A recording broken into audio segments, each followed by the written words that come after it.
পরস্পরের প্রতি সহমর্মিতা আছে এবং পরস্পরের প্রতি একটা সমঝোতা করে যে যিনি এখানে শেষ পর্যন্ত জোটের প্রার্থী হন না কেন আমরা একত্রিতভাবেই নির্বাচনটা অংশগ্রহণ করি।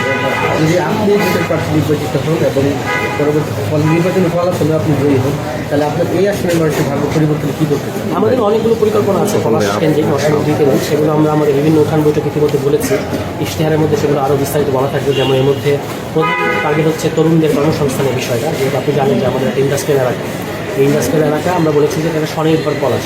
স্বনির্ভর পলাশ কথার অর্থ হচ্ছে যে এখানে যে বিপুল পরিমাণ ইন্ডাস্ট্রি আছে সেটাতে কীভাবে চাকরি প্রদানের ক্ষেত্রে আমাদের এলাকার ছেলেপেলেদের তাদেরকে প্রায়োরিটি কীভাবে দেওয়া হয়।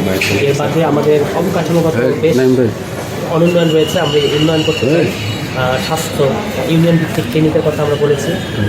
কমিউনিটি, বিভিন্ন কমিউনিটির মধ্যে যেন সাম্প্রদায়িক সম্প্রীতি থাকে সেজন্য আন্তঃসাম্প্রদায়িক উৎসবের কথা আমরা বলেছি। এরকম অনেকগুলো পরিকল্পনা আমরা ইতিমধ্যেই জনগণের কাছে পেশ করেছি, যেগুলো বাস্তবসম্মত এবং যেগুলো আমরা বিজয়ী হয়ে আসলে পলাশের জন্য করবো। এবং আমরা বিভিন্ন জায়গায় যখন মানুষের ফিডব্যাক নিই তখন আমরা দেখতে পাই যে মানুষ এগুলোতে ব্যাপকভাবে সন্তুষ্ট এই প্রস্তাবগুলোর ব্যাপারে।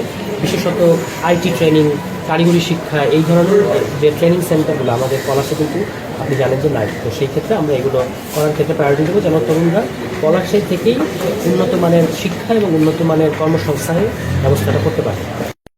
তাদেরকে বিরক্ত করছে, এটাকে আপনি ফিল করেন যে এটা আরও হইতে পারে নাকি এটা শেষ? এটা শেষ হওয়াটাই বাঞ্ছনীয় হবে, কিন্তু এখনও পর্যন্ত লক্ষণ দেখে মনে হচ্ছে না যেটা এখনই শেষ হবে। কারণ আমাদের এটা খুব নজিরবিহীন ঘটনা যে আমাদের একেবারে পদধারী ব্যক্তিদের বাসায় গিয়ে রাজনীতি ছেড়ে আসার চাপ দেওয়া হচ্ছে এবং বিভিন্ন জায়গায় ভোটারদেরকে বিভ্রান্ত করা হচ্ছে যে আপনি কাকে ভোট দেবেন সেটা সিসিটিভি ক্যামেরা থেকে যাবে রেকর্ড, ফলে আপনি কোন মার্কায় ভোট দিচ্ছেন এটা কিন্তু আমরা দেখবো, পরে নির্বাচনের পরবর্তীতে আপনাকে দেখে নেওয়া হবে। এই ধরনের হুমকি দামকি কিন্তু দেওয়া হচ্ছে। আমরা যখন এই ধরনের অভিযোগ পেয়েছি প্রশাসনকে জানিয়েছি, তারা কী ব্যবস্থা নিয়েছে আমরা জানি না, কিন্তু আমাদের তরফ থেকে অভিযোগ যেটা করা সেটা আমরা করেছি।